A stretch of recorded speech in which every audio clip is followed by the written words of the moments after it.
Good morning and welcome to our webinar on innovations and the business of space. I'm Shannon Gibson and I'm the Dean of the O'Malley College of Business, and I'm thrilled to have this opportunity to bring to you one of the most exciting webinars I think we've done within the college. Today, we are very excited to have with us three very special guests. Bianca Cefalo, Director of International Business Development and Marketing, UK and US with Carbice Corporation. Rajani, Cuddapah, Vice President, EO Vista LLC, and Pete Wilczynski, Program Executive with NASA for the Joint Agency Satellite Division and the Science Mission Directorate. We have a series of questions related to the business of space, but before we do that, I'm going to invite each of our guest speakers to introduce themselves, tell us a little bit about their own story, and also just give us a bit on their career trajectory to date, because I think that will help you, the audience, understand the basis from where we're going today. Bianca, will you start for us? Hello, good morning, everyone. First of all, I want to say that I'm super happy to be here. Thanks for the invitation. And long story short, so I am Italian. So my passion for engineering started in Italy, mostly with Formula One and aerodynamics. So I started studying aerospace engineering in Naples, where my family is and where I am actually now at the moment. That passion for aerodynamics and high-performing systems led me through aerodynamics for hypersonic reentry capsules, space systems, and telecommunications, mainly also radar systems, which basically from when I started the uni and when I started with the Formula student team, which I myself funded in Naples, in Italy, then I moved straight to the space, so the astronautical part of the engineering. And when I was 23 and I was still a student, I was hired for a 6 months internship with the NASA JPL Inside Mars mission. And that was for the development of an instrument that was done by the German Space Agency together with the European Space Agency for the Mars mission. So I moved from Italy to Berlin, and that is where my space science path really started, mainly as a fluid dynamic and thermal analysis engineer on that instrument, interplanetary missions. Then I moved, after that, I moved mainly on telecommunication spacecraft and any other thermal and fluid simulation of subsystems on CubeSats and any other sorts of things that are orbiting around our planet, and not all. Also moon concepts and other interplanetary mission concepts based on tenders by the European Commission and European Space Agency. After that, after my parenthesis of 6 years in Berlin, then I moved to London, where I started more on product development for telecommunications spacecraft at Airbus Defence and Space. So I moved again onto a different system, a different space system, different product for telecommunication, both for commercial and defense uses. And then starting from very, basic engineering systems, I moved onto something which is completely opposite, which is business and marketing. And then now I'm at Carbice. I'm also founder of Cosmica Space, which is mainly a consultancy business aimed at science communication. And there is also another startup cooking up in the meantime. So that's my story. So moving from space engineering to business, the other way around. Nope, I love it. Thank you. Rajani, how about you? Tell us about yourself. Thank you, Shannon. Let me just start by saying thank you for including me on the panel. I think this is a great opportunity to give you a little bit about my background. Similar to Bianca, I also have an engineering background, and I've gone the trajectory of moving between program development, if you will, into the business side as well. But I've returned most recently back to driving innovation, driving programs. I started out as a Maryland native, if you will, going to college, a double E background, University of Maryland, Johns Hopkins University for Masters of Science and double E. I was fortunate to land my first job at NASA Goddard Space Flight Center. I actually graduated the year of the Challenger disaster. So even in spite of that event happening, I still was able to get a role at Goddard. I spent 15 years working there. Kind of grew up from being a electrical design engineer and progressed slowly into systems development and finding who I was and what I enjoyed doing, working with other people more so than sitting on my own quiet space designing. I actually liked the engagement with people. So I migrated, like Bianca did, into larger roles, leadership roles within the agency, and eventually leading instrument development, managing programs, large programs. I went on after about 15 years at NASA and went into private industry. So I ended up having about 15 years in private industry, large defense contractors, and I have about 6 years with smaller businesses. So I've got a very diverse background. I've done not only space instrument development, but also Army-based handheld system development. Learned so many things across my career. I've been able to do far more than I ever imagined when I set out on this adventure in engineering. And I learned a lot about business on the way as well. So at Vista, where I am now, I'm vice president. We have both airborne and spaceborne systems we're developing. We are proudly developing a replacement to the DMSP satellite system. We have recently gone under award, and one of the things that's appropriate for this discussion is Vista does represent one of the new space company models where we're developing advanced systems cost effectively with better resilience and sufficient reliability to address larger scale systems that traditionally were being built at much higher cost points, so that we can provide these capabilities for the US government and for, I guess, commercial industry too, at lower prices. So it's making space affordable. We're pioneering some of that, and we're very proud to be delivering some of the nation's best EOIR systems. Thank you, Rajani. That's great. And last but not least, Pete Wilczynski. Introduce yourself for us. Hi. Good afternoon, everybody. Thank you, Dean Gibson. Can you hear me okay? All right.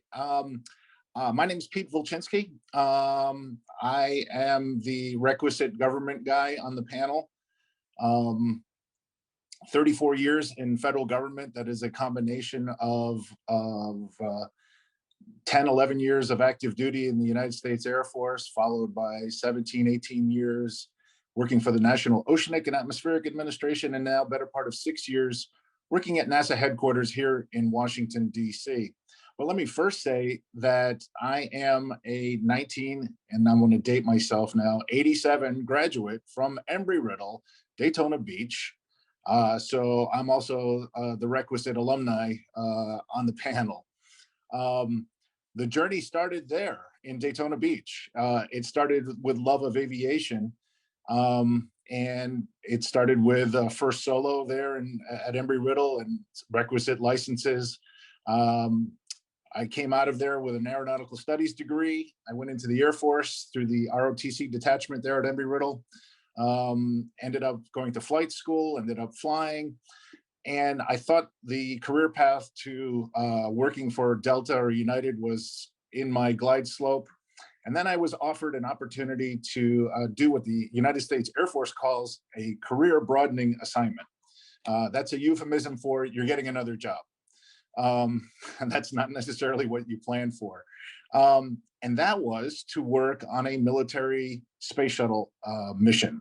Specifically, it was during the run-up to the first Gulf War in December of 1990. The mission was STS-44, launched from the Cape on Shuttle Atlantis, and we were deploying a military missile warning satellite that took up the entire bay of the Atlantis. And that is where I decided that space had a special twinkle in my eye, if you will, and my career pivoted towards the aerospace component of the aero business. I subsequently spent a few years working for the National Reconnaissance Office, left the service, continued doing satellite development and acquisition for NOAA, the National Oceanic and Atmospheric Administration, based in Silver Spring, Maryland. It was during that time I actually worked with a young engineer who's on the panel here, who was freshly working at Goddard, and we worked on on a mission together, integrating some instruments that she was responsible for, and continued there until just recently being recruited over to NASA, where I'm currently what they refer to at NASA as a program executive, and that's a fancy word for the person that is in fact responsible at NASA headquarters for the totality of the requirements for a space system and a space system acquisition, and then the requisite funding for that. And so what we do is we build satellites for other government agencies, in this case, NOAA, and we build all their operational weather systems. So NASA has been doing this with NOAA for better part of 40 years now. And these are all the operational weather satellites that in fact provide you and Weather Channel and everybody else all those fantastic images and data points for evening and day-to-day, hourly to hourly data forecasts and weather forecasts for the nation. So I've been doing that for 6 years now for a program that is the future system for that. It's called the Joint Polar Satellite System.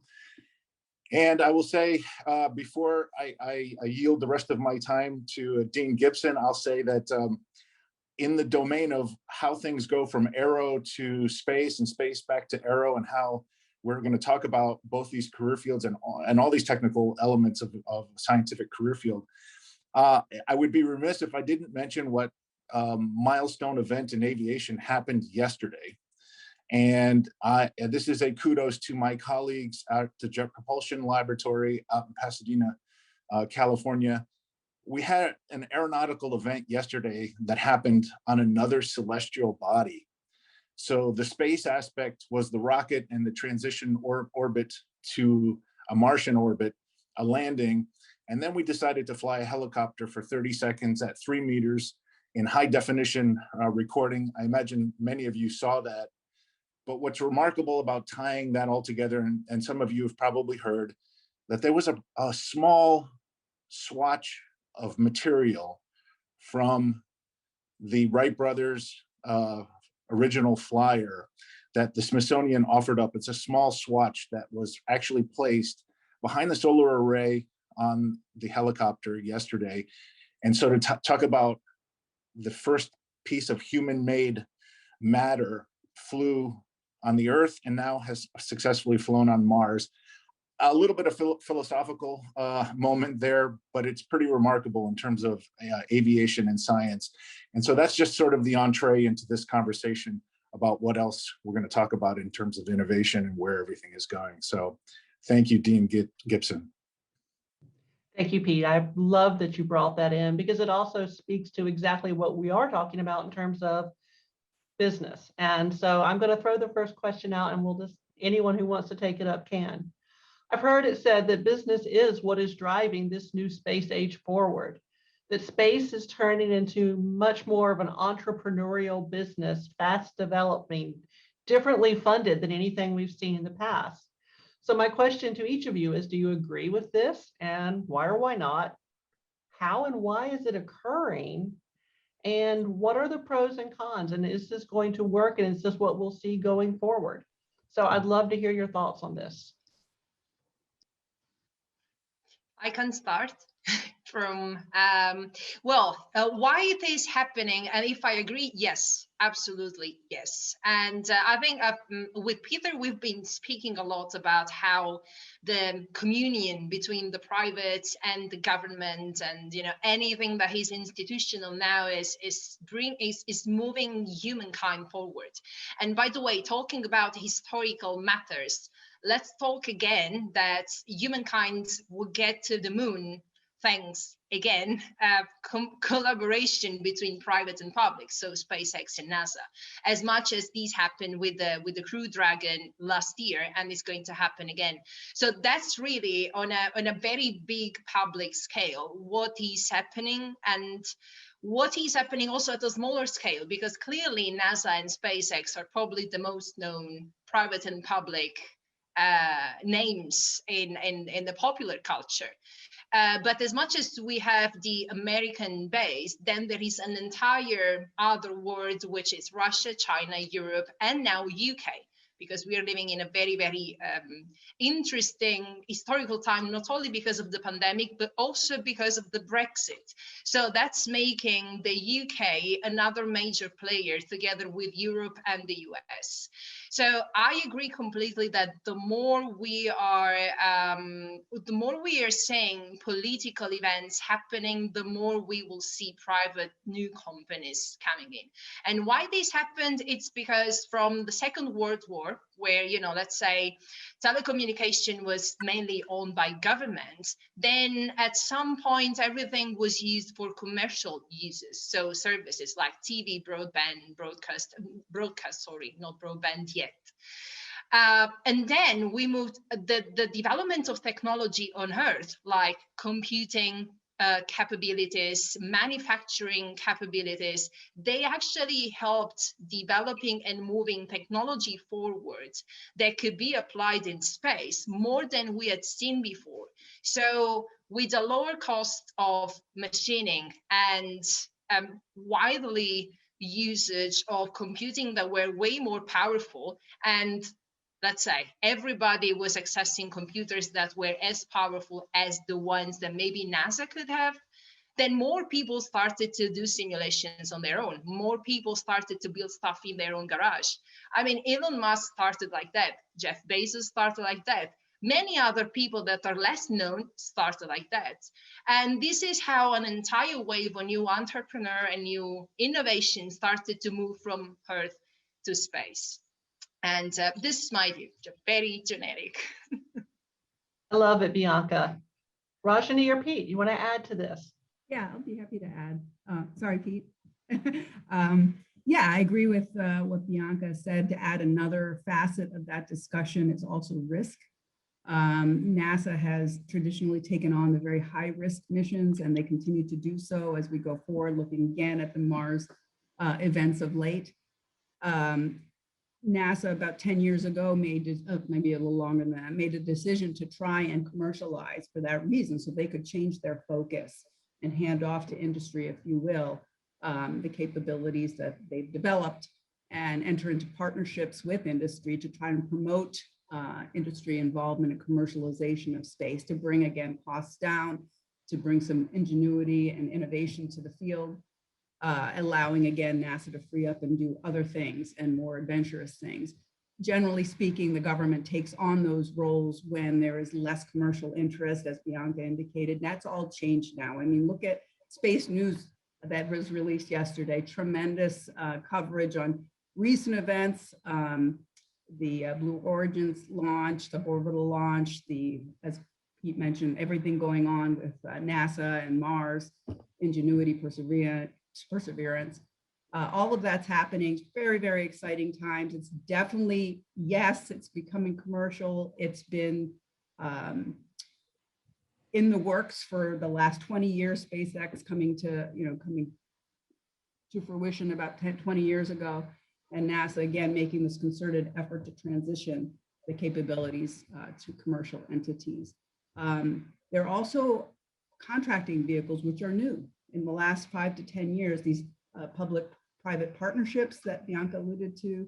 There are other transaction agreements where you're trying to get small business infusion because of the fast pace and agility that's made available by small entrepreneurial entities.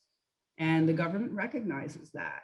DoD is looking at using small satellites and space as a service, if you will, for DoD efforts. And is that viable? That's a discussion that's happening as well. And I do think it is viable. And I think those are the trends that will happen. I think the government wants to pay for the service, the result, the data, the images, and not have to take on the full infrastructure of the hardware.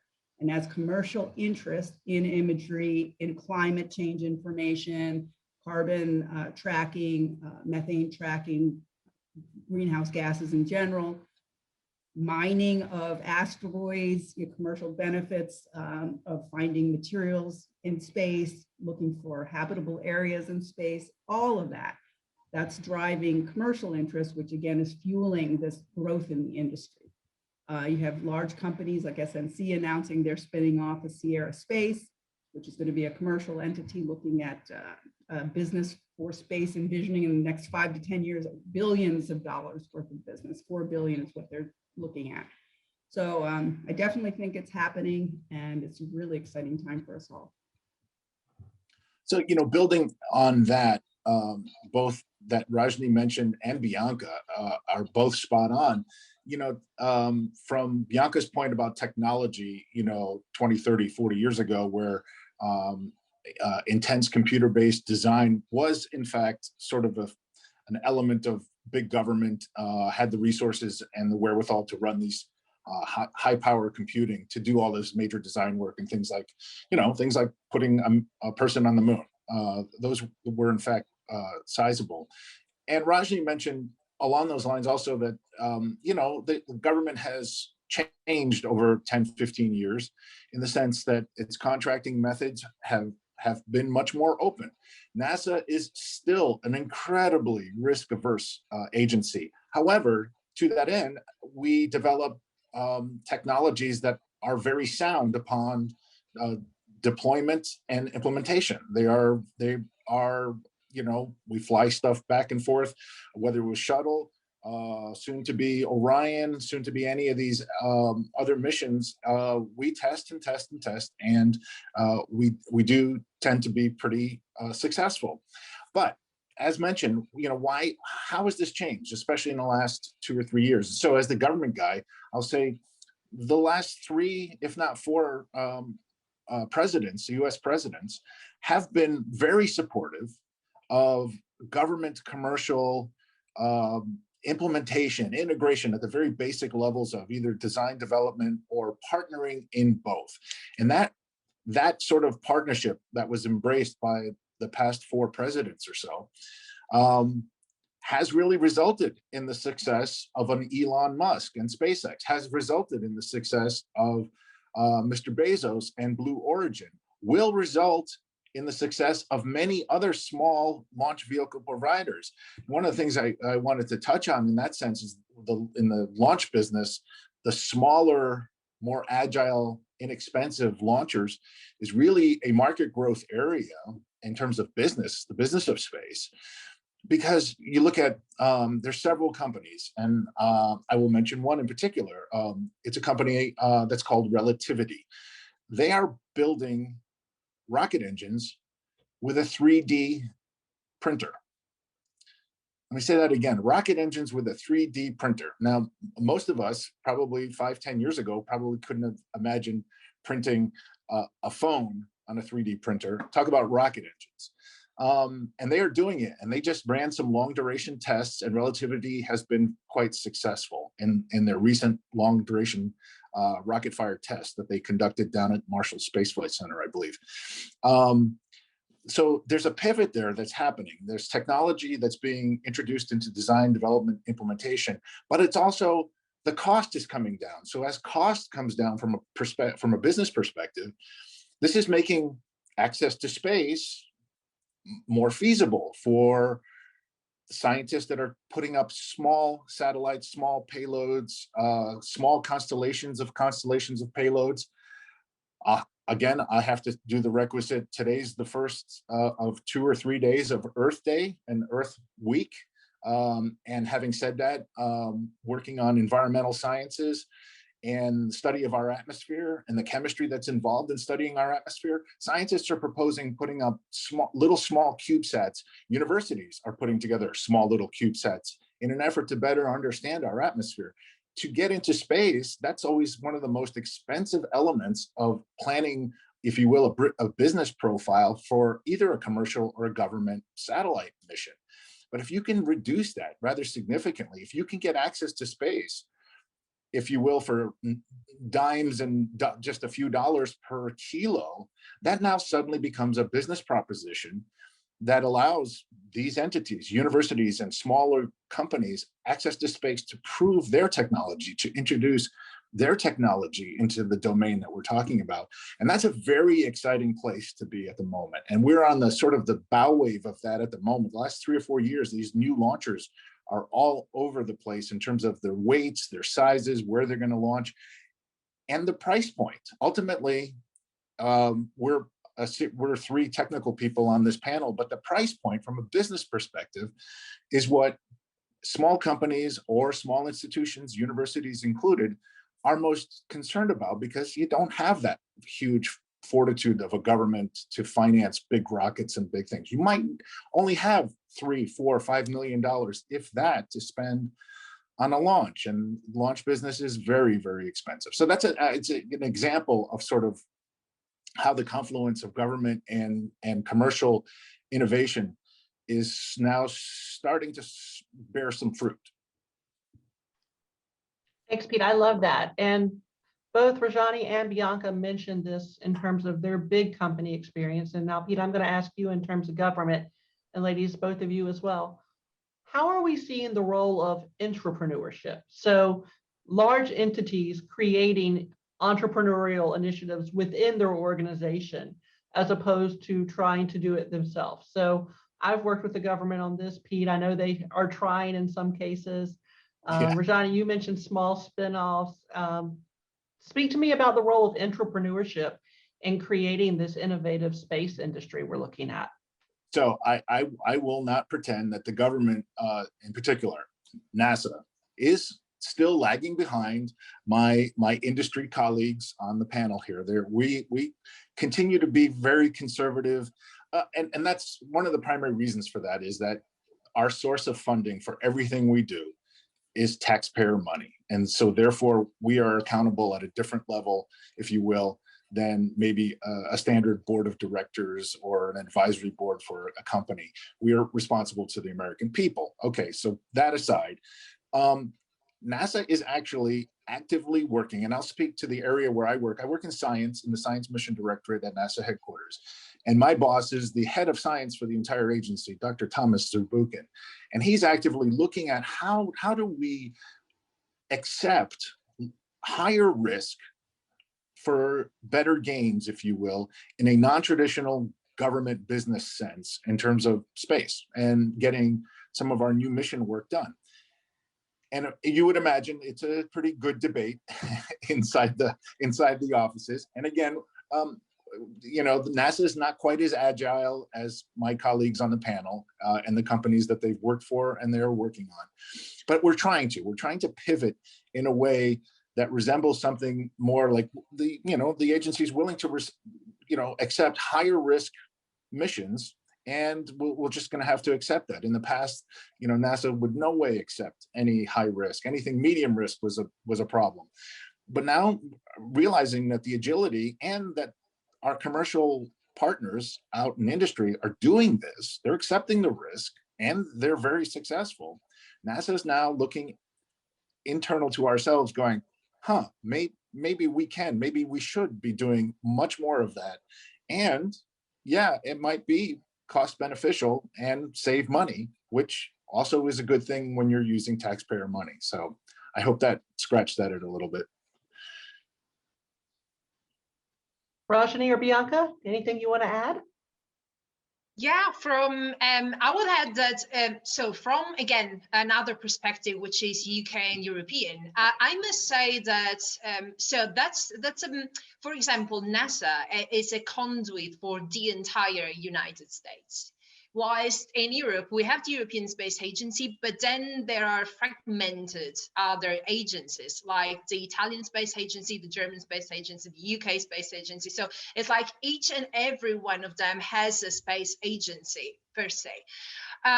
This makes it even slower for, let's say, these kind of institutions to kind of support the commercial aspect and the private aspects. Also, there has to be said that let's say that the order of magnitude in terms of investment that can be done in Europe and the States is really not comparable. So starting from that point, I always see now having worked across Europe, UK, and the US, I can see that the US-based companies, either that, governmental or private, they move much faster because there is a bigger pot of money that is ready for R&D and all these kind of developments with respect to what happens in Europe. So in that terms, comparing the two, NASA and ESA aren't that different. What's different is maybe the money. But in terms of risk and in terms of support, it's pretty much the same. Also, the bureaucratic side of it is the same, really. But what I've seen from another perspective, coming again from Airbus Defence and Space, and even, let's say, Thales Alenia Space or Boeing, they have their own internal ventures, which is the venture capitalist side of the business. So that really didn't exist a couple of years ago. You have the big corporation, which is mainly based on commercial and defense, and that's it. Everything stays internally.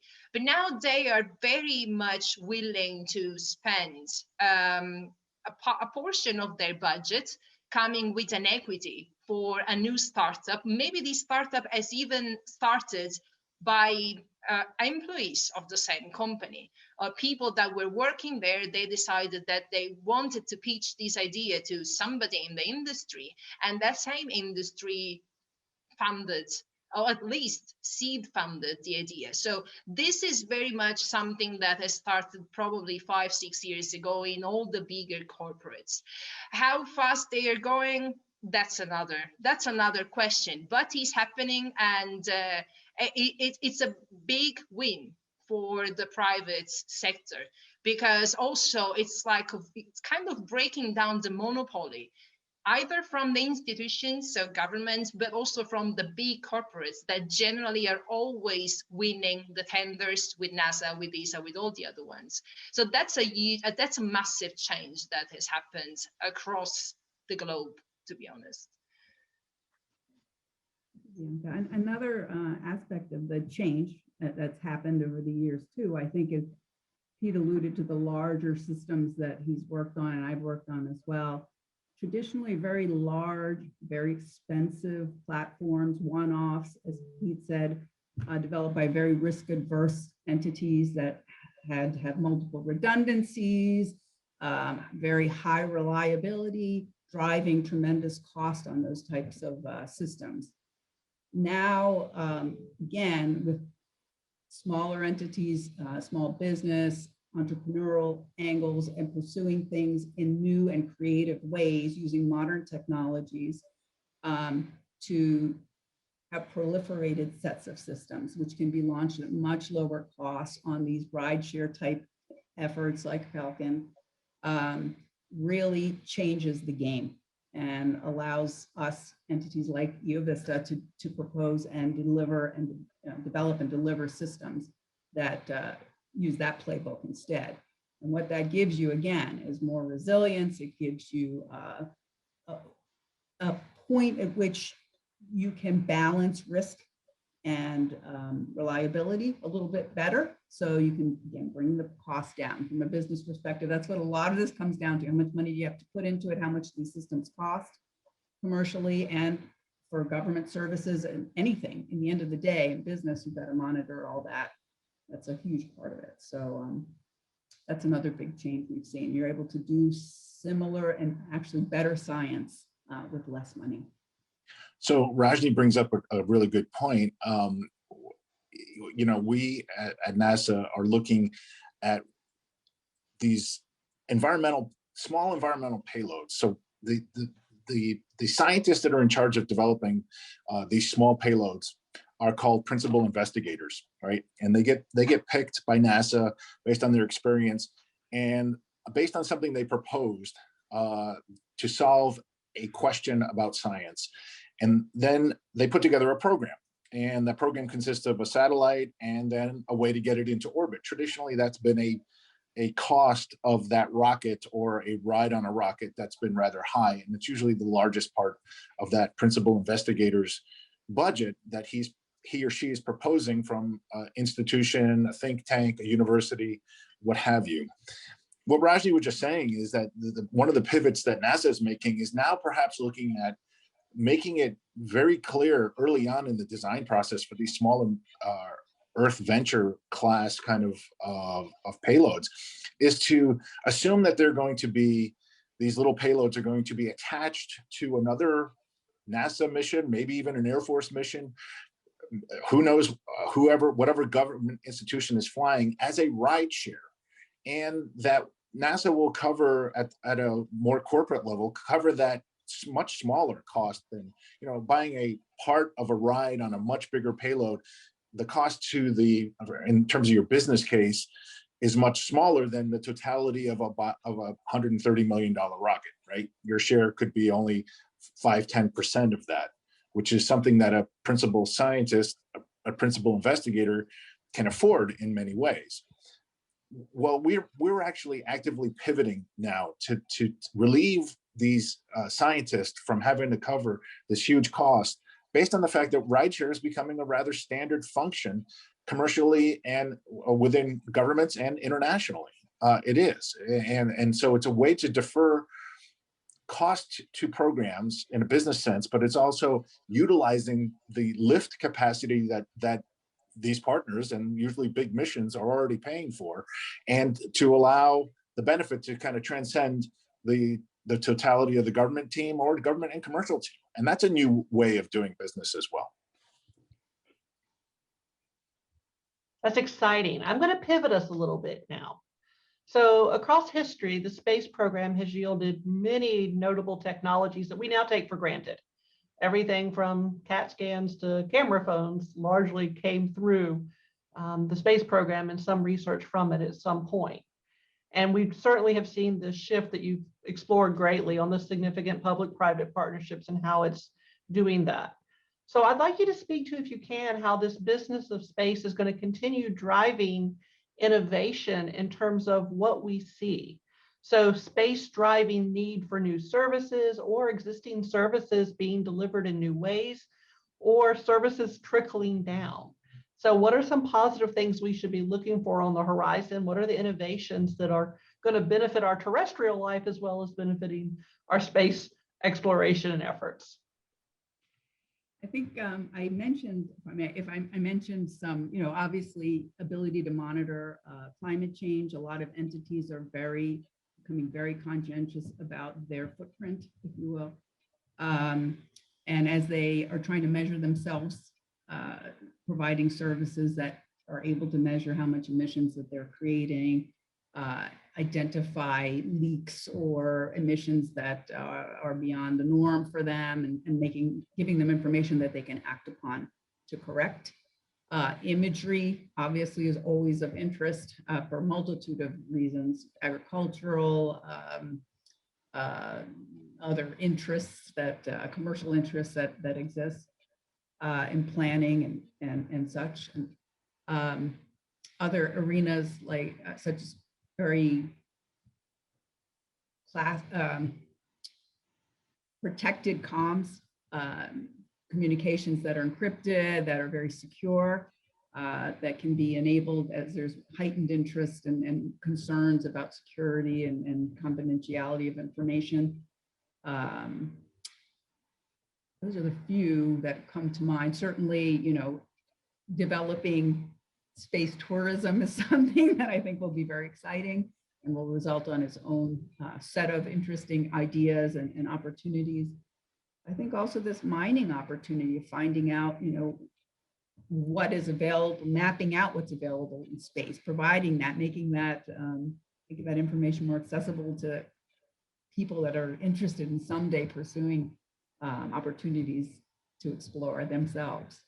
So those are things that I see that are really interesting. Yeah, actually, on the back of that one, and Rajani actually went, straight on, for example, on the Earth observation, telecommunication, and general evolution of technology. And when I even worked on the satellites and also the interplanetary missions, I see not only a service which is on a daily basis service for humanity, like, for example, Wi-Fi, internet, GPS, all of those, any kind of apps we are using on our smartphone is using something coming from a satellite. But the technologies of Earth observation, telecommunications, and in general, any kind of advancement for interplanetary missions is having and has had a major impact on democratizing multiple let's say multiple services that weren't so democratic, like education. If we think about the broadband, which is given to many different areas, like developing countries, and is given to countries where, let's say, the urban center is very much far away from the rural center. If you weren't using services coming from the satellites, like TV or any other things, you had to live in the city center to have access to a certain information. Now, thanks to the Wi-Fi, which is widely spread in all the areas, kids that are in the rural areas, thanks to any phone or just one laptop, can basically have the possibility to watch at this panel as much as any other person on the planet that is living in the city center. So the digital divide is probably something that has been tackled beautifully by the telecommunication technology. Again, with Earth observation and imagery and all the data, water supply management, again, in developing countries, or in illegal fishing, and all of these tracking systems, they are really helping the entire humanity to understand where we are going wrong, what's happening, what is the monopoly here, and how can we widespread wealth rather than just monopoly into something. And when we talk about space tourism and mining asteroids, or finding new elements somewhere else, or even new species, or just bringing ourselves to another planet, that's an entire new way of looking at our own evolution. We as people are extremely entangled with the technology advancement. And I like to say that the way we have developed our own skills, even like speaking skills on a video conference, is very much due to the fact that we had to adapt very quickly to the changing, historical change, technology changes and everything. This is making us humans, and as we were not 50 years ago. Thinking of going to another planet is going to shake up the entire ethical way of looking at how are we going to make babies on another planet. The entire medical and the whole even philosophical, religious way of looking at another species onto another planet are really making us think about ourselves as an entire community, not just scattered US, Europe, and everything. We are just one unity on a planet that is possibly going somewhere else. Somewhere else, there may be a new species, or we have to develop even more skills, or even embed technology into our bodies so that we can survive on another planet.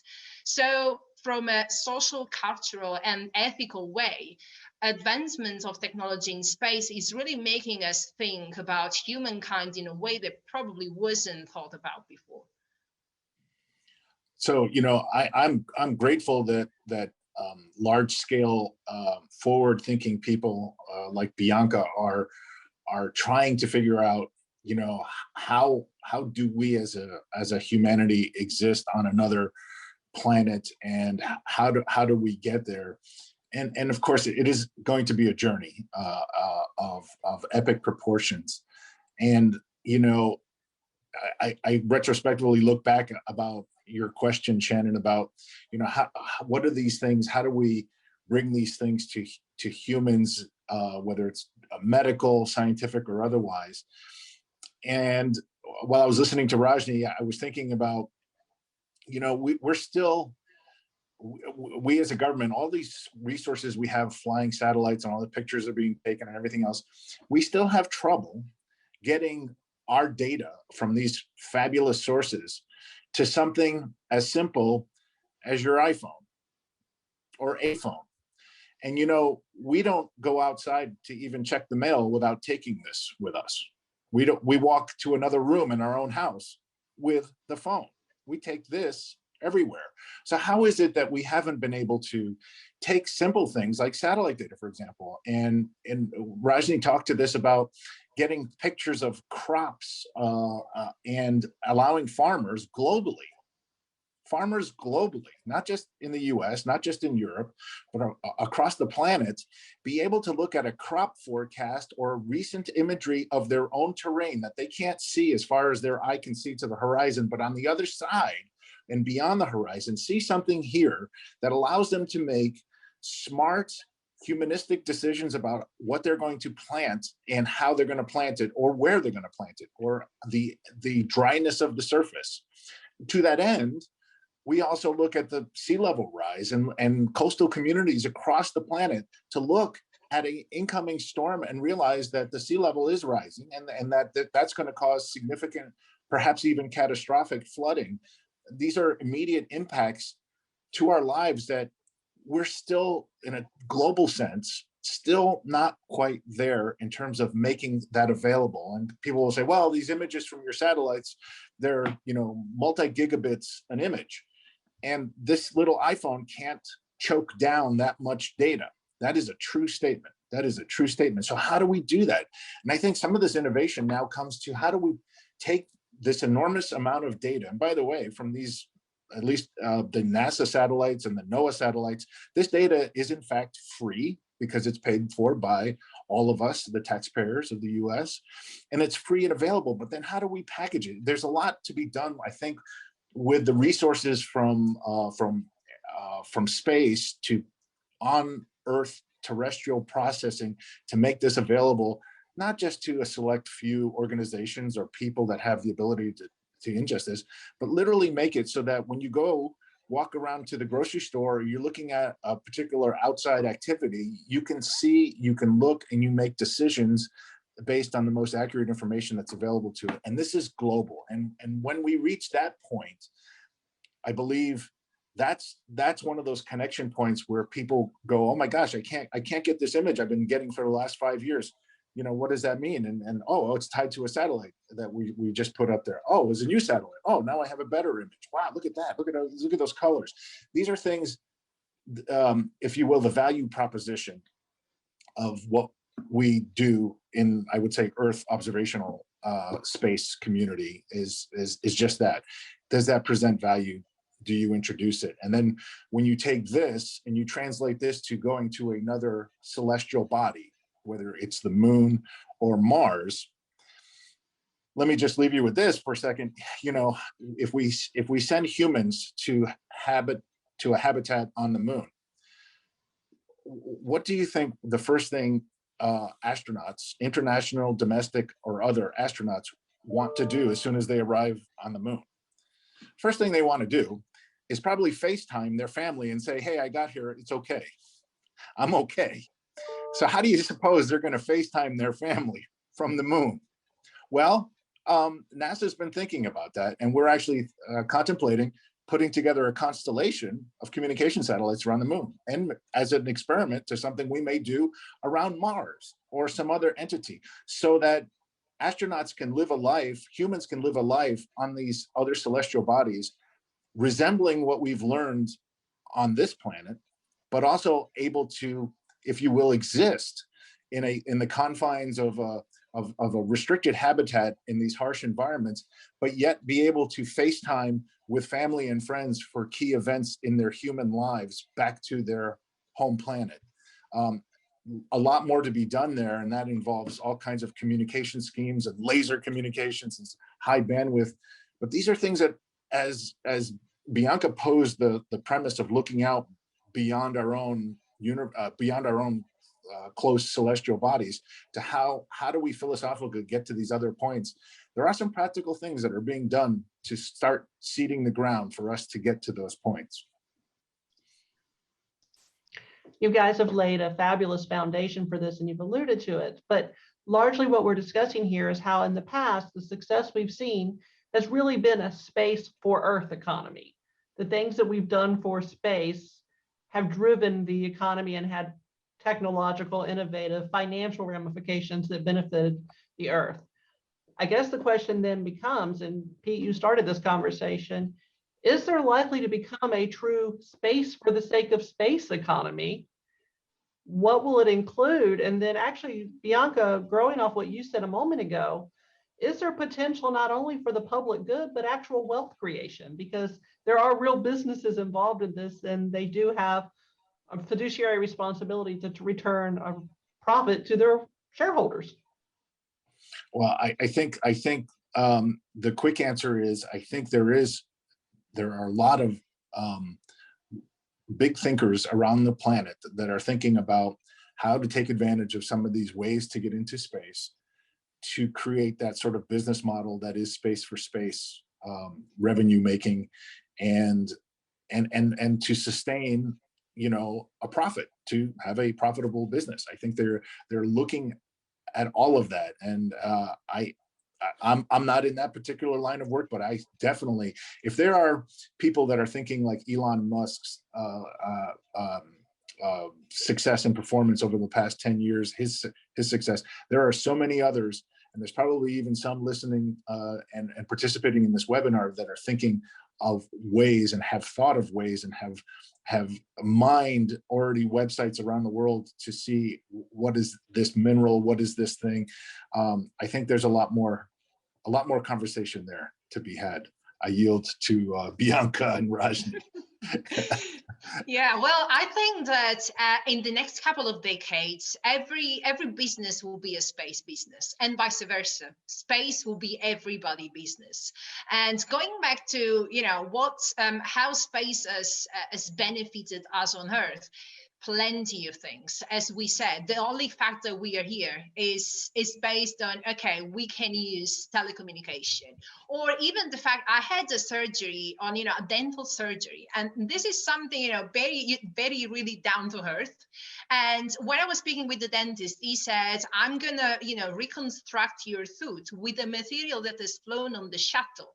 So ceramics. So we are talking about materials that have been developed for a very, very high performing environment, being my tooth now. So that's quite significant of how we are just connected on a very, very earthly basis. But talking about the business of space for space, as Peter really said, that we can create from the Earth a community and an economy for the moon, and then moving from the moon to Mars. There will be gateways. So if we want to go from Earth now to an orbit, there will be spaceports, a bit like airports. As we all have airports somewhere else, now there are spaceports, and there are even more spaceports happening again in places that weren't just, you know, the South America or the States, but Europe, UK, little islands in the oceans, little islands in the Mediterranean. Though this is happening more and more, and that's still Earth for space and vice versa. But then we'll have spaceports from the moon to Mars, or Pathfinder missions to go from Mars to the deep space exploration. And this is just because the more we expand our horizon to the closest celestial body that we have, the more we want to explore, because that's our nature. And the space for space business is just that. How do we recreate a habitat on the moon? Now, how do we go from the moon to Mars? So that's why I think that any kind of manufacturing ways that we are using, like 3D printing, any kind of biotechnology, pharma, nanomaterials, as much as they are used both for our teeth and for the space shuttle, 3D printing will be used for our own house here, or houses on the moon. And the same with our phones. We will have smartphones that will be used for communication between Moon and Mars that are probably not the same as the ones we are using now. But even media, medical assistance, psychology, we are talking about isolation for many months. We are talking about living an environment which is completely not the ones we live. And we are experiencing now, people are going mad for the whole lockdown situation. And we are still in an environment which is very familiar to us. So imagine how much of those skills will be needed for these kind of very long journeys and isolation for a few people on another planet. So this will be, yeah, space will be everybody's business on Earth and in space. I think to add to both Pete and Bianca's comments, other very practical applications for space would include things like removing space debris. I read an article about tugboats, if you will, spacecraft that are intense purpose specifically to remove debris and get debris out of the way. There are practical applications such as that. There is a commercialization of space station with decommissioning the ISS and replacing it with something commercial. Again, to Bianca's point, people will be there. People will be flying there, staying, visiting, doing interesting things, and coming back. All of those are going to drive space for space type capabilities that, again, your imagination is the limit. Well, and I'm also aware of it going in the other direction. I had opportunity to meet a young man in Cambridge, Massachusetts, late last year, who, based on his postdoc work in surgical tools, the metals involved with surgical tools here on Earth, had come up with a theory about how to use these particular metals in a way never before in the manufacturing of small rockets. And again, back to rocket engines. And he was actively seeking funds to look at being a startup, potentially being a startup. So it can flow the other way as well in terms of the viability and the business. Okay, so before we switch over to audience-generated questions, and thank you to everyone who's posting them in the Q&A, I promise we're heading there in a moment.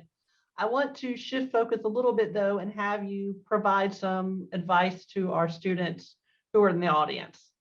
In general, we talked about early on that many of us have experienced significant shifts in our personal careers. So just off the cusp, what advice do you have for students and others regarding the skills that are going to be demanded in these new economies? And what advice do you have for succeeding in this very dynamic environment?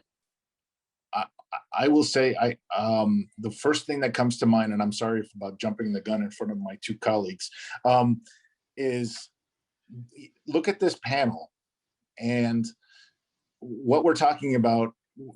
Aerospace is global, right? Bianca's with us from Europe. Rajani's with us from up in the Northeast. I'm down here in DC, and everybody else is, in the Central Florida area. I think it's really important to experience globally the line of work that in your career that you want to do. So experience it in the US and go look at it somewhere else, in Europe, in Asia, in Africa, wherever an opportunity early in your career takes you. Take advantage of the opportunity to see it from a different foreign entity, to appreciate the globalization of aerospace, whether it's flying airplanes or space-related activities, because as we have all talked over the last hour, there's a lot of innovative space happening all over the planet. Take the opportunity to go somewhere else beyond just our sovereign soil in the US and see it from a different perspective. One thing that I will add to that, and it's very true for me, it really worked for me, is that don't let labels and titles limit what you can do. For example, if I think about, even my own friends when I was at uni, don't think that just because you are an engineer, you are meant to be just an engineer. Or just because you are an artist or a marketer, you are only meant to do that thing. So give yourself permission to learn something different, because there will be, for example, for me, I loved engineering, but as Rajani also said, I loved talking to people. I loved communicate science or technology and everything. So I love just speaking in public. And for many engineers, this is something that's, oh, I'm not going to do that because I'm not very good at speaking in public. So it's something that I wanted to do. So I learned something different. Or I love creating digital content for social media, which made me go into the path of business development and marketing, which is something I wasn't really thinking of when I started studying engineering. So the more you widen your horizons, the more you look at what you like to do besides your own title, your own label, the more also you are widening your own network. And for example, I met Peter virtually last year because of an event where we were talking to women in space. And it was a purely educational event. And now we are here, and now it's become a friend and is an advisor also for my startup. So really don't limit yourself to your own soil, not only geopolitically speaking, but also in terms of labels. Engineers can speak in public, marketeer can talk about engineering. So you can do it all if you just like to do it and you want to learn. Because that's also the other aspect. Don't expect things that will be given to you for free. Mentorship is not given to you for free. You have to work for it. You have to you have to ask the right answers. You have to be persistent. So there is a balance in between not being just one person or one category, but also working your way in the network and towards the people that may help you. Very well said, Bianca. I would 100% concur. Don't limit yourself. Don't label yourself. Give yourself the opportunity to grow and experience things, as Pete said, globally, if you can. The pace of the industry is going to be so quick over the next 5 to 10 years. There'll be so much opportunity. Again, things that we maybe haven't even discussed. Possibilities are endless. I think that mentorship is important, to link yourself up with people. Again, you don't know where you'll cross paths again, or where you might be able to help them or them you, or give you guidance, or connect you with like-minded people to create new ideas and drive vision throughout the industry. I think I went through the engineering curriculum at a time when there weren't very many females. And to Bianca's point, you can't let some of those superficial factors enter into your thing. You have to be who you are. You have to assert yourself. You have to work hard for it too. Nothing's given anybody easily. But embrace those opportunities. You invariably learn, you observe, you pick qualities of successful people that you come across, and you emulate them. You try to adopt what you think works, what you respect, what you admire. And I think you are continually developing yourself. And I don't think that ever ends. But well said by both Pete and Bianca. I don't have a whole bunch more to add, but yeah, feel free to reach out to people that you think might be able to give you some help or guidance. And don't limit yourself. I'll say one last add to all of those great words is that because it is a global community, it's also a very small community. The aerospace community is huge, but it's not that big in many ways. And I will say that during the course of my career, I have been surprised on how many times I've run into somebody I knew right out of college who looked familiar, I haven't seen in a decade or so, and all of a sudden we are working together jointly on a project from two different other perspectives. The point there is we are humans, and we have emotions, and sometimes work goes and careers go one way, things happen. One of the things I suggest a lot to young people entering the workforce is if an opportunity does not work out or does not happen the way you wish it to, I'm a big proponent into not burning bridges when you leave or when you depart for another opportunity, to keep in mind that there is a high likelihood that you may run across these people somewhere at some conference, some other institution, and to that end, you may actually be on a board in front of a panel of people trying to hire you for the position that you may really want, and all of a sudden you look at the board and there is somebody you worked with, and all of a sudden it becomes a very big, small world. And I encourage people to use their kindness and keep that in mind as they move through their career, that our paths continue to intersect at the most unusual times in our careers, and you never know when that will happen. And it serves us well, generally as a community, to stay kind and keep that progress going. I'm going to ask you guys to put in a shameless plug for business education here. Each of you come initially from technical backgrounds, but I'm a big fan in saying, no bucks, no Buck Rogers, and that money makes these birds fly no matter how you go. So each of you with your technical backgrounds, how did you learn the business side? What were the struggles you had?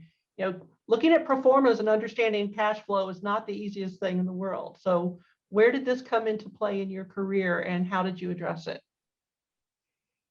For me personally, I worked, as I said, kind of migrating my way up the chain at NASA Goddard into management levels. Obviously, in the management arena, you have to start tracking and managing other people's costs and schedules and such. And those were my early exposures to those skills. And as Bianca said, I didn't qualify myself. I'm an engineer. I don't do that. You dive in, you learn, you understand the importance of it and the reality of trying to execute a vision or make something really happen in life. You need to understand all these aspects of programs. Running a business too, it gets at a larger scale, but you need to understand what your boundary conditions are, and being able to operate and optimize performance and execution within those boundaries, and driving for success and an end goal, all the while shifting, adapting, using measures. That's the nice thing about about business. It's metrics driven often, and you can use those to help guide you and guide your trajectory. So that's been my experience. I learned most of it firsthand, actually running businesses, being taught by a lot of people, taking in information from others that actually have the disciplines in the business, taking their guidance, understanding it, applying it, and making decisions based on that information, realizing how truly important it is. In the end of the day, we are businesses, so we've got to factor that in quite definitely.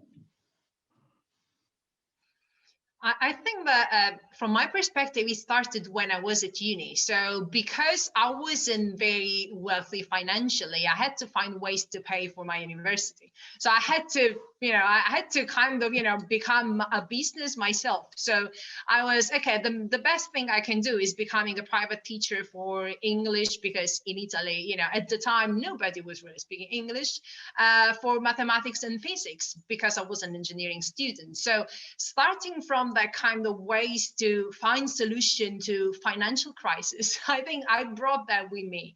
But also, as Rajani said, as I started as an engineer, I really thought that being a fluid dynamic analyst was my thing, was what I wanted to do.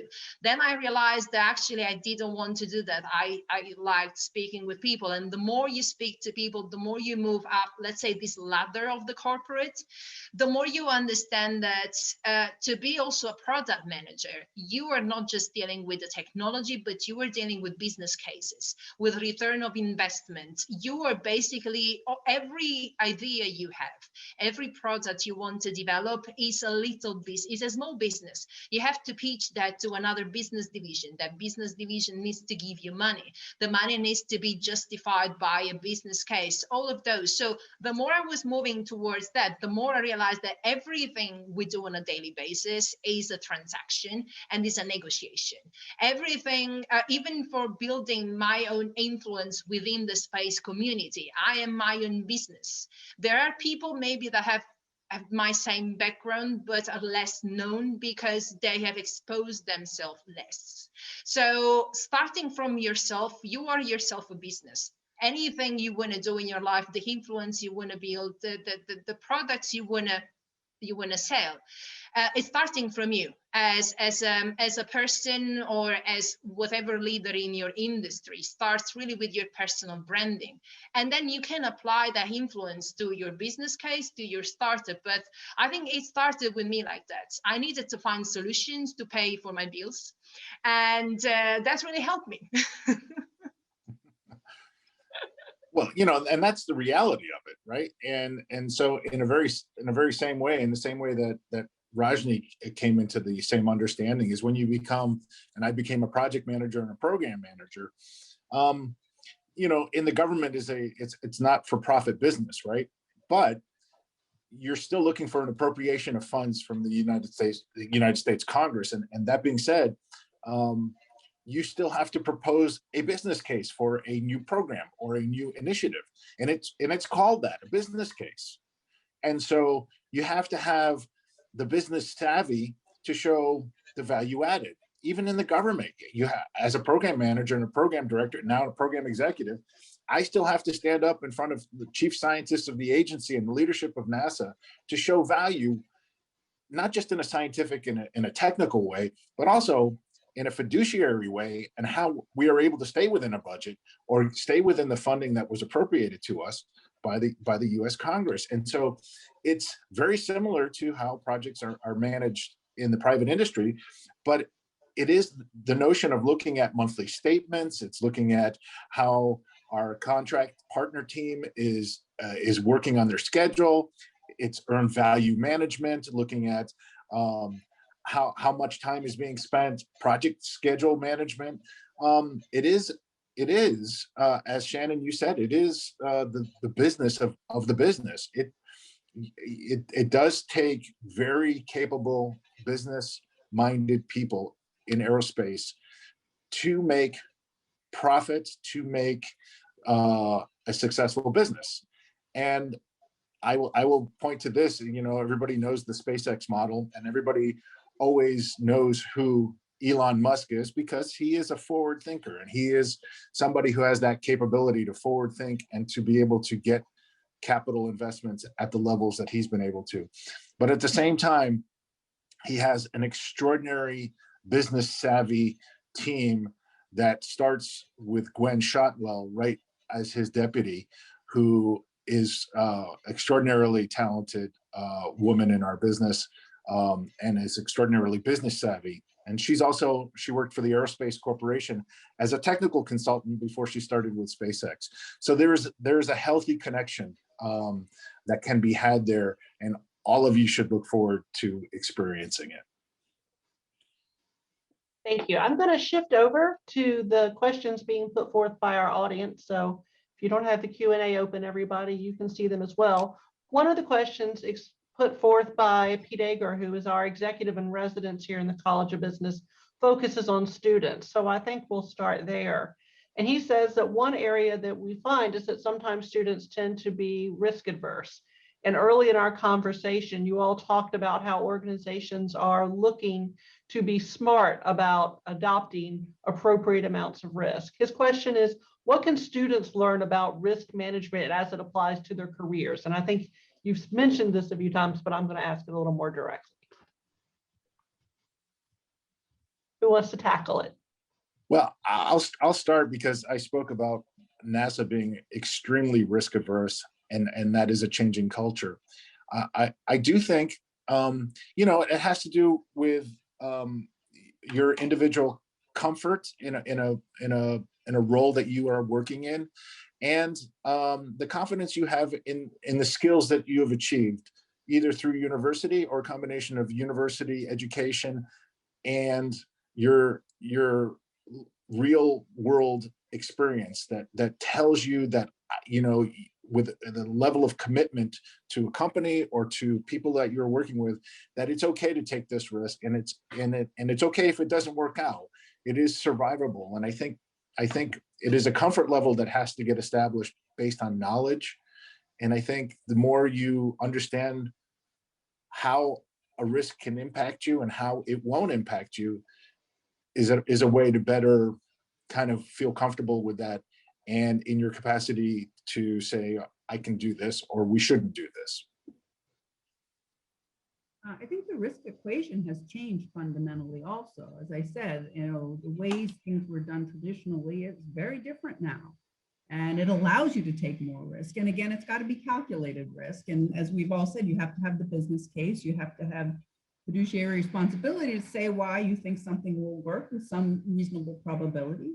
And I think, again, it's shifted now. It's very different. People are leveraging manufacturing capabilities, which are much more developed, leveraging parts and equipment that have many years of known reliability, and applying them more readily to space environments, rather than having specially built parts, specially tested parts, which again drive cost and drive a lot of risk down. But it may not be necessary if you're flying multiples, for example, in a proliferated architecture. If you have one that maybe fails to work after a while, it can perhaps be replaced inexpensively. It can perhaps have a dormant backup that's a quiet spare sitting in the lurk that can be turned on at a necessary point. There's creativity now because of the scale of things has changed. The equation has changed. It's just a different kind of math problem, and it can be figured out, and you can figure out what the responsible level of risk can be taken. And that varies, again, based on the mission, based on the requirements of the person, you know, your company that's driving the development effort, or the company that's paying for it and wants to buy it. You know, you work all that out and balance it. And I think talking about another aspect of risk is that if you were just starting off, let's say you're a student and you have a job and you want to start your own venture, besides taking very calculated risk, okay, maybe you have some savings, and you know that if you use that saving to fund your own venture, you're gonna live okay. So, you know, you can have already that kind of assessment. What would happen to me if I use my savings for starting my own business? Would I live okay for the next couple of years, or am I going to live, you know, in a shelter? What happens? So that's a very, very easy way of understanding risk. But another one, I would say, many people risk in the wrong partnerships. And that's probably the most risky thing, because as you want to, maybe you don't want to start off alone. You want to start with other co-founders, with other people, friends, or people you think that's, you know, we're the best friends, and you want to start off with them. You have to look at people, and even your own romantic partners, not as what they are, but as business people. And those people, when you talk business, may be very, very different. And I've seen this happen in my family, where for, you know, very wrong partnership, my dad lost his business. And so you have to be very, very careful of the people you're surrounded by, and the people you share your business with, because as everybody says, partnership in business are, you know, even more, let's say, demanding than marriage. So you have to be very, very careful. But you can clearly see by the spectrum of answers to this question that risk is not only a class, but it could be even a degree program on its own in its complexity, and the calculus that Rajani was sharing, and then the socio-dynamic of what Bianca was saying. It can be very complicated, and it has a lot of shades of gray in between. If there was a magic answer to risk, we would already be doing it. I do agree with Bianca's points about people. Your business really is people. And if you're entering into an arrangement, I did this recently. I joined Vista, who's 100% employee owned, by the way. And it's a different business model, a different dynamic than I've had before. But looking at the people in the company, people that I actually, as Pete said, it's a small world, people I had come to work with over the course of my career. I knew them. I knew the caliber of people that are running the organization and are part of the organization. And you have to vet all that and make really calculated decisions if that's the right move for you at the right time in your life. But I think the players and the people are tremendously important to understand, to vet, to go research if you don't know them, understand what they've done before, what their thinking is, what is their plan, their future plans for the business. Getting real clarity around that first and being very calculating in those decisions. I see another theme evolving across several of the questions, and it has to do with responsible space exploration. The question one anonymous person asks about the environmental responsibility of how we're handling our space exploration, reducing waste in space. Oko asked about extracting resources such as platinum from asteroids and what would be the ramifications. And Jordan even asked, is it more feasible and perhaps more responsible to use humanoid robots? Can any of you speak to how we might look at the responsibility aspect, the sustainability aspect of what we're doing in space, since sustainability is a major business issue here on Earth right now? So, everyone, thank you for that question. Oko, good to see you again. Had the opportunity to meet you a few weeks ago. I want to say that, 4 years ago, when the previous presidential administration was in place, the appointee that was running NASA was Mr. Jim Bridenstine, and his vision for going back to the moon was in fact sustainable, environmentally safe, and that meant exactly the questions that you're asking. Everything we bring back. We treat literally our footprints on the moon in a very precious way, and this would allow going to the moon in a staging event allows us to practice those skills. These will be learned behaviors, not only on the moon but also getting there. And you talk about space debris. That is a very active topic that is, federally mandated. It is something that we as a nation comply with on the UN scale, that we have to do space debris mitigation. We also have to plan all of our missions to somehow return or deorbit into the Earth's atmosphere for a given amount of time safely and controllably with no impact to humans or life on this planet. These are all new things that we are actually now doing and will result in a better, if you will, space environment. But there's a lot more that we have to exercise. That's a muscle that is a new muscle for us to use as humans leave our planet. And it is the very core of how NASA is trying to embrace that and do it by example. And I believe industry will follow. Yeah, and actually to add to that, and as we were even talking about skills or new things that are happening thanks to the space business, the entire system of regulations, space law, diplomacy is something that is very much coming to surface these days. And even the wording that we are using when we talk about space exploration.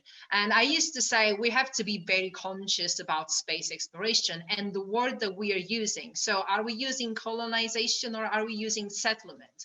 Those words are really determining the way we are seeing space. Are we seeing space like a place where we are going to harvest? Or are we seeing space as a place where we are going to be abandoned? So those are really ways in which all of us, the entire space community, is really talking about and trying to understand, are we using the same ways of, unsustainable businesses like some that happened on Earth? And did we really learn from our history? Are we going to do the same in space? So these are really big questions. We are trying to have an answer because, you know, we all have very, very different ways of looking at it. I look at it as settlement, but I had huge debates with people thinking that I was talking about capitalism or anything else. So the boundaries between the worst, the economic, and the politics are really, really blurred at the moment. Rajani, did you want to add on this one? Not much more to add, except, yeah, they're very good questions. And hopefully, as Bianca said, we'll learn from our experiences on Earth and try not to repeat mistakes. So we have just a few minutes before we conclude. So I'd like to give each of you the floor for the last moment. You can answer a question that wasn't asked. You can provide advice to students or our audience, or you can grab a question out of the Q&A if there's something there that I simply didn't choose. But I thought it'd be great to give each of you an opportunity to conclude and give some final words of wisdom here. So Rajani, I've already got you started. Why don't you speak for us? Thank you, Shannon. I see a question from Leah Shan about internships. And so building off what we talked about before about giving yourself opportunities, it's a big soapbox I have for my kids and for people that I meet that are young and trying to find their way, is get exposure into internships, real life experiences where you're not committed for multiple years, but you're actually getting to go and experience a role, go and experience a field, an environment. Some of the work we do in space, for example, requires suiting up every day in a clean room garb. But, you know, there's all kinds of scenarios. Until you do these things every day, wake up and live that life, you really don't know what you gravitate towards and what you would rather not have to do every day. Because the career is long and exploring opportunities and living them, really living them, not reading about them, not seeing them, you know, experiencing yourself in certain roles is invaluable. You learn something from every experience. I don't think you're ever too young to try. I understand right now because of the environment and COVID, the internships are actually kind of hard to come by. But I would say it's never too soon to start doing that. And I think you owe it to yourself and figuring out who you want to be to have those experiences. There's no other better teacher, I think, than the experience. Great advice, Rajani. Thank you. Bianca, what would you like to throw out there as your parting thought? Yeah, well, just, you know, on the last words that Rajani used, it's never too soon. I would say it's never too late to change your mind also, in a sense that as I've done and as I've realized throughout my studies, I was, okay, I want to be an engineer, but actually not. I prefer to be an entrepreneur or being in the sales or being in something else. And also I would say, so there was a very cool questions about the Jetson. So are they coming to life sooner rather than later? And this is another very interesting questions about futurism and how we see as humanity, where we are going. And is it really sci-fi? Are we living in, you know, in a kind of environment which is all sci-fi movie? Is it happening? I would say that in the next couple of decades, most of the things that we thought, well, we are already living things that our parents thought that was sci-fi. So that's one thing. And to leave sci-fi and to be in a sci-fi movie, which is actually reality, what's very important is that we don't have to be afraid to fail. And that's something also, we don't have to be afraid to be a beginner at any stage of our life. Now, after having been for a decade in the space industry and again, starting as a business developer and marketing is something very new to me. Being an entrepreneur in the new space environment ecosystem is very new to me. And I have to be humble enough to know that I don't know many things. At the same time, I have to be confident enough to say, okay, I don't know them, but I will learn them. I will ask questions. So don't be afraid to fail. And by failure, I mean, not just, you know, spending millions of your business and really going to live on the street. By failing, I mean, some of us can see a failure just a question that seems wrong, because we are very perfectionist. So don't be afraid of asking questions you think are stupid, because no question is stupid. Don't be afraid of sending an email that wasn't worded very well, because nobody's going to judge you for that. So really, failure and the beginner mindset is extremely important as we move very, very quickly towards challenges like the sci-fi that we've never experienced before. And new technologies are coming in and we've never seen them before, so we don't know how to handle them. I love it, Bianca. Really great advice. And back on the risk management, so that's awesome. Pete. So, first let me say, thank you to Embry-Riddle and to the business school and to you, Dean Gibson, for hosting us in this conversation. One of the things that I really hope for in terms of parting thoughts is that this might become some sort of a routine where the intersection of careers and students and people that are coming into the workforce becomes something more common, and hopefully in the post-COVID domain, something we can do in person, because I think it's important, not just in this way, and of course we're doing the best we can at the moment, but I think the future will allow us an opportunity to share in a lunch or share in a conversation with smaller groups and spend some time asking the questions that sometimes not everybody wants to ask in a chat or what have you. And I look forward to that opportunity. And again, thank you and Embry-Riddle for hosting this. I leave you with the thought of a theme that I kind of picked up on over the last hour and a half. And you heard it in references to careers, you heard it in references to how our respective institutions and the companies and that we work for are pivoting and changing. And so I leave you with the thought of, in your careers, think of agility as just not something you either do with your hands or you just do mentally. It is, in fact, the agility to be comfortable, like Bianca mentioned, to be comfortable in yourself, to change in a direction that at the moment may not seem that it makes sense, but yet the experience could be worth years of education. And to listen to people that have been there, people that are new there, to listen to all components of our business, to have the comfort to do all of that agilely during your career will allow you to experience the maximum amount of contact and absorb the types of things we need to absorb and learn. And I imagine there's probably more questions today than there were answers, but you probably, all of you know that all three of us on this panel have been active on LinkedIn, and we welcome all of you to reach out to us at any point in time.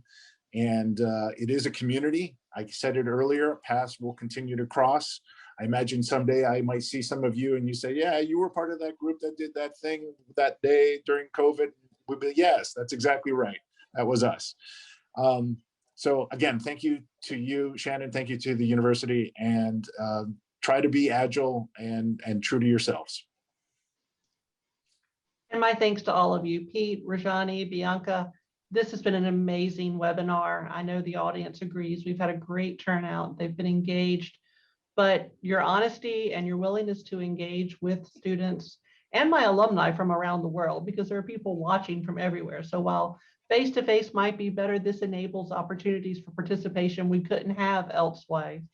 So just my huge thanks to you, and I look forward to continuing the conversation and seeing where we go with this next. For those of you who are watching, I hope you will either be joining us this evening for the session where we explore doctoral opportunities and professional education opportunities available in the O'Malley College of Business, and that you'll tune in on Thursday for our next webinar where we look more closely at what the opportunities are. Thank you and have a great day. Here's the one for Thursday: Opportunities in Crisis, Success in the Business of Flight at noon. If you haven't registered or you know someone who hasn't registered, give them the link and tell them to show up. Thank you all. I appreciate your time. Have a fabulous day. Thank you, Shannon. Thank you. Bye-bye. Thank you, everyone. Bye-bye.